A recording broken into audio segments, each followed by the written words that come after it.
Hey everybody, I'm back with an oldie but a goodie. Let's get ready to put some backlist titles back on your TBR. Let's get started.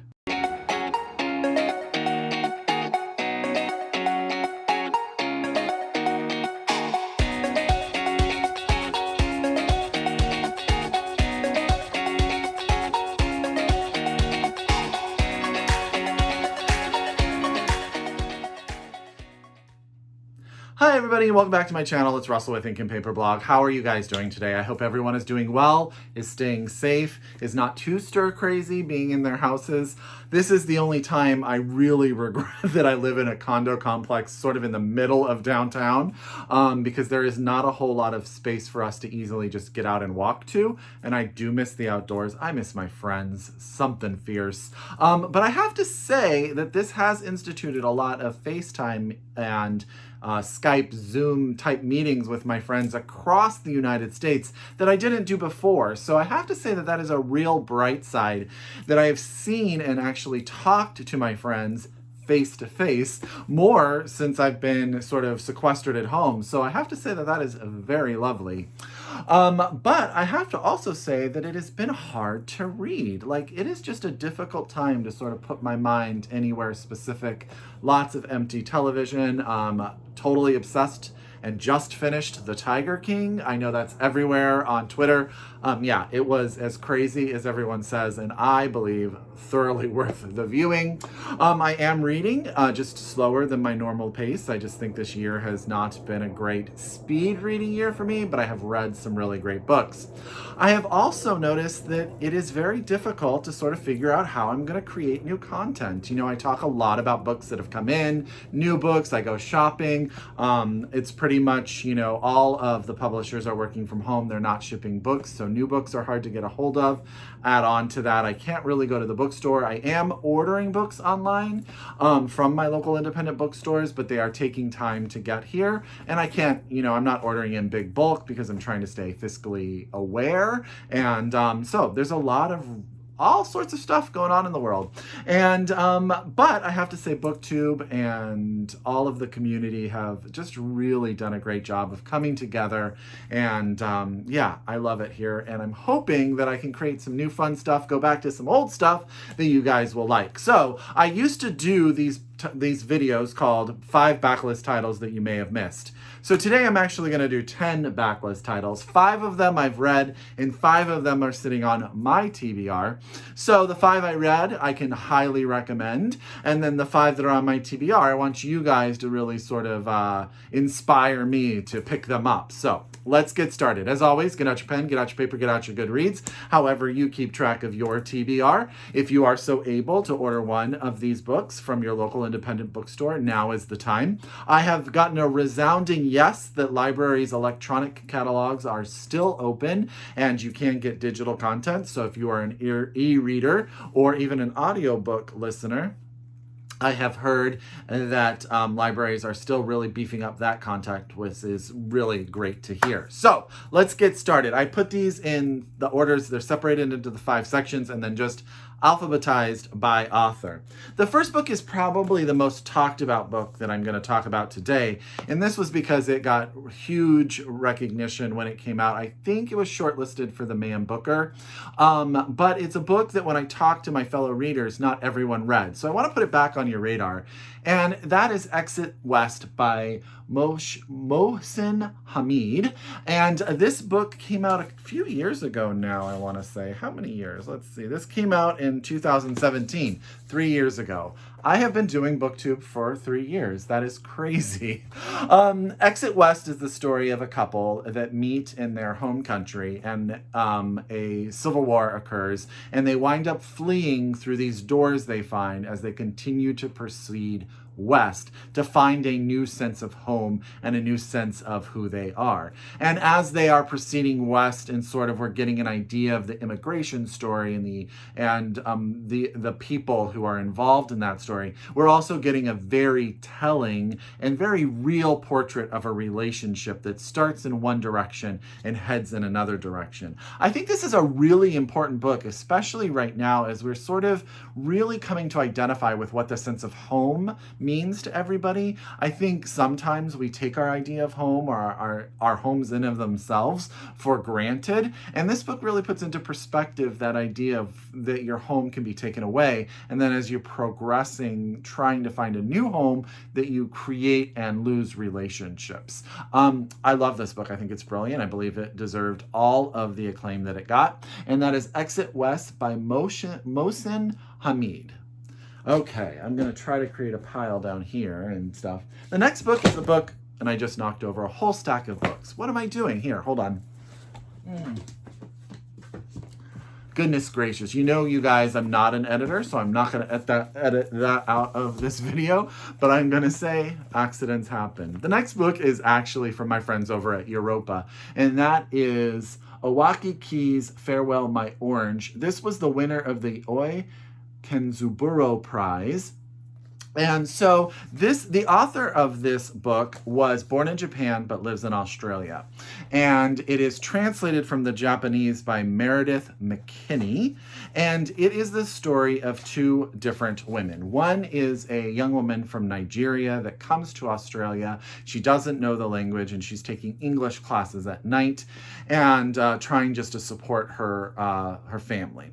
And then we have a young woman who comes with her husband from Japan, sort of gives up all of her goals in life to follow him to Australia, and she is in this English class with this Nigerian woman, and a tragedy sort of occurs that brings them both together, and it's about their relationship. I love the little blurb. It says, when in tragedy intrudes into the lives of both women, they look to one another for comfort and sustenance as they forge a lasting relationship in a language that is not their own. Because they're both, you know, learning English there in Australia, but different backgrounds bring people together in different ways, and friendships get us through difficult times. So that is Farewell My Orange by Iwaki Key, and my Japanese is absolutely horrible, and this is out from Europa Editions. It's a small little book and it's beautiful, right? Beautiful. Okay. Next is a book that I raved about way back when my channel first started, and I did an interview with the author that is on this channel way back when. You guys can take a peek at it, and she actually has a new book coming out, I think in the fall if everything goes as planned, and that is the amazing Kathleen Rooney about Lillian Boxfish Takes a Walk. I was trying to say Lillian and Kathleen at the same time. That didn't work out very well. Lillian Boxfish is right up my alley, you guys. You know, I'm a book all about an older woman. I love that whole demographic. And so Lillian Boxfish is a woman in her, I'm going to say 80s, and I'm going to allow her to tell you the story of her age. I'm going to let her do that.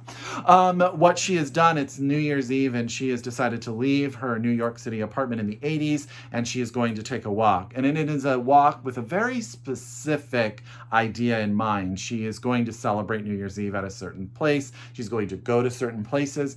But as she's doing this walk, she reminisces about her life in its entirety. Loosely based on a woman who was very big, and I can't remember her name, I apologize, in the 1940s and 50s in the advertising game. Lillian tells a story about being in the advertising game in the 40s and 50s and how that she changed the game. But she was never treated the same as the men that she worked with. In addition, when she gets pregnant after getting married and she has to go out on leave, the assumption is she will never come back. There's no way for women to protect their jobs after having babies in this time in U.S. history. And it really is a stark portrait of how women and society defined them at a certain time, and how they had to struggle to become who they wanted to be and fight for the rights that they rightly deserved. Also, it's just about a fabulous woman. I mean, Lillian Boxfish is everything that you need, an amazing character. So that's Lillian Boxfish Takes a Walk by Kathleen Rooney, and I loved it. Highly, highly recommend it. One of my favorite books of a few years ago. Okay, I have to be honest on the next book, because when I first picked it up, it was actually a read for a book club of mine. And when I picked it up, I was like, there's no way that I'm going to like this book. I just don't think this author is going to speak to me in any way, shape, or form. But little did I know how much I would wind up loving Richard Russo, and Nobody's Fool. And I highly recommend the second in the series, Everybody's Fool. They're both very, very good. What Richard Russo does in this book is, our main character is Solly. He is a man. He's recently divorced. He's having an affair with a married woman. He's got a limp, and he's got all this stuff going on in his life. And this is a book about his life in this world and his town and the people that he runs into. He has a son who is estranged from him, and he's trying to sort of get back into his life to help his son stay off the path that sort of led his father astray. And he meets all of these different characters and people in the town that it takes place in. And what I was so surprised is that I cared so much about everybody in this book. Richard Russo is amazing at creating a town and the people within it, and just making you feel like you're a member of the community as you see the stories go around. Richard Russo is an author that really probably needs no introduction. He's pretty famous, but I feel like a lot of people maybe haven't read him. He won the Pulitzer, was it the Pulitzer? Yes, for Empire Falls, which I actually have on my shelf, but I have not read. And it's not in this video either. But I really loved this book. I really loved the follow-up. It's easy to get so sucked into Richard Russo's Nobody's Fool. So if you haven't read Richard Russo and you like books about towns and communities and the people within them, I recommend it. I think you'll really like it.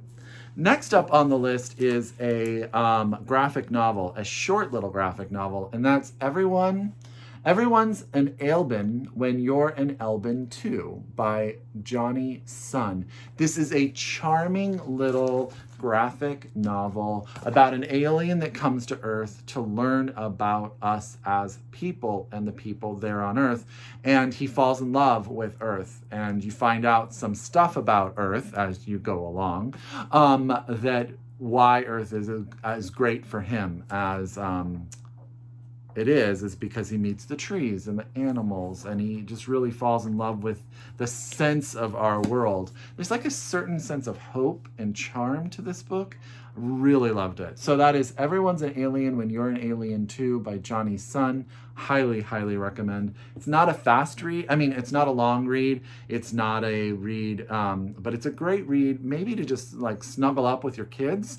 I think kids like 10 and under will really love it. Have them read the pages if they can read. And I just think it's just a good family book.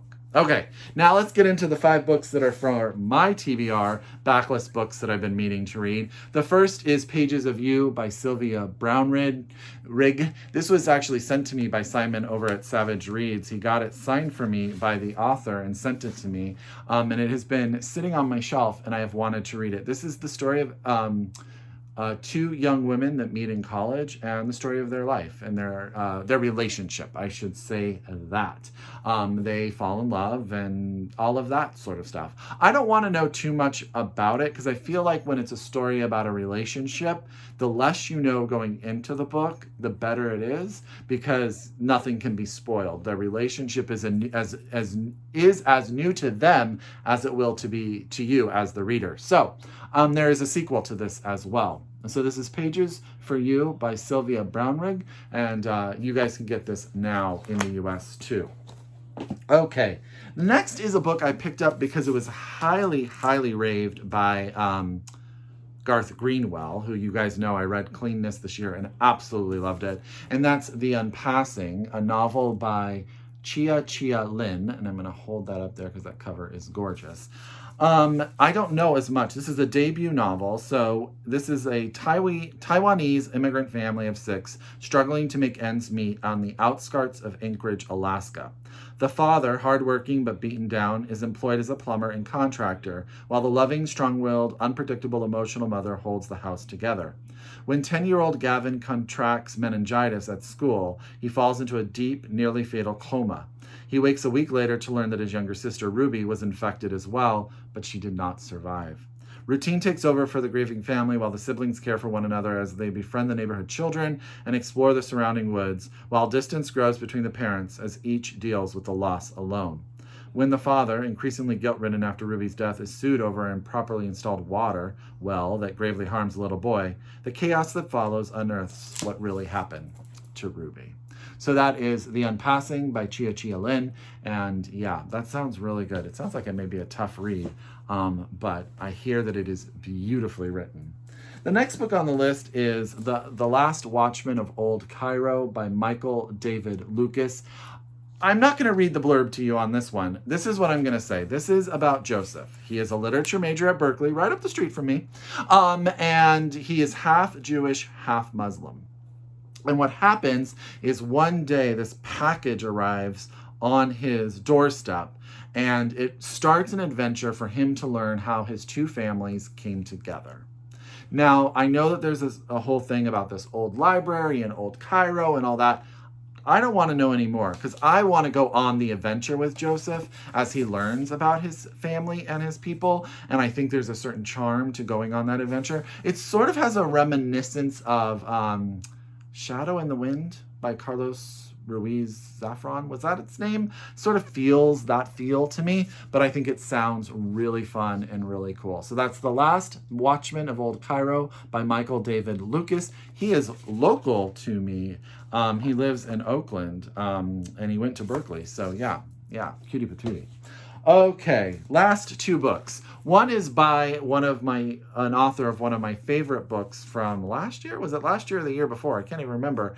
And that's Rebecca Makkai. And I loved The Great Believers. Everyone has talked about it, so I don't have to say anything. But this is her first novel, The Borrower. And it is the story of a young librarian. It says Lucy Hall is a young children's librarian in Hannibal, Missouri, finds herself both kidnapped and kidnapped when her favorite patron, 10-year-old Ian Drake, runs away from home. The precocious Ian is addicted to reading but needs Lucy's help to smuggle books past his overbearing mother, who has enrolled Ian in weekly anti-gay classes. Lucy, a rebel at heart beneath her librarian's exterior, stumbles into a moral dilemma when she finds Ian camped out in the library after hours with a knapsack of provisions and an escape plan. Despite desperate to save him from the Drakes, Lucy allows herself to be hijacked by Ian. The odd pair embarks on an improvised road trip. That sounds lovely. I just think that sounds so good. So that is The Borrower by Rebecca Makkai. What happened is after I read The Great Believers, I actually went and bought all of Rebecca Mackai's books that I could find. I went to different collectors so I could get them all in hardback. So I actually have a Rebecca Makkai section on my shelf, which goes into what happens here. And the last author on this list, there are certain authors that I go out and I always seek. Every time I go into a used and independent bookstore, I am trying to collect everything I can, hardbacks usually, of old books. And one of those authors is May Sarton. Now, I have read 3 May Sarton books. The 2 that are popping into my head are As We Are Now, which I loved. What's the other one? The Magnificent Spinster, which I also absolutely loved. And I have all of her books, usually in plastic, because that's how I find them at the used bookstores. And I always buy them.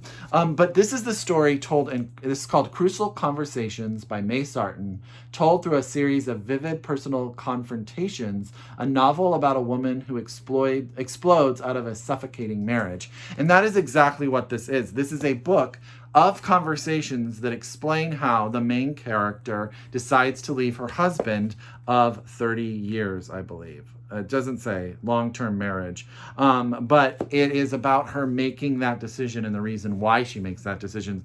May Sarton does relationship discussion and sort of paints those pictures brilliantly. She's one of my favorite authors when it comes to that, and I think she's freaking-tastic. So, yeah, I have a ton of May Sarton and a ton of Barbara Pym where I collect their books and collect their bands. I've read almost all of Barbara Pym. I think I have one left. I have a lot of May Sarton left to read because she was very prolific. So, I hope that some of these backlist titles wind up on your TBR. Please encourage me to read the ones that you have read from my TBR so that I can get on them as soon as possible. As always, I thank you so much for coming back. I know in this time that a lot of us are taking refuge in BookTube, and I hope my videos bring just a smile to your day. Know that doing them for you guys in the comments and the discussions bring a smile to my day. If you are new to my channel, I hope that you pick up all of these books and you stay around for more. As always, I encourage you to Shop locally, read globally, and until next time, I wish you happy reading.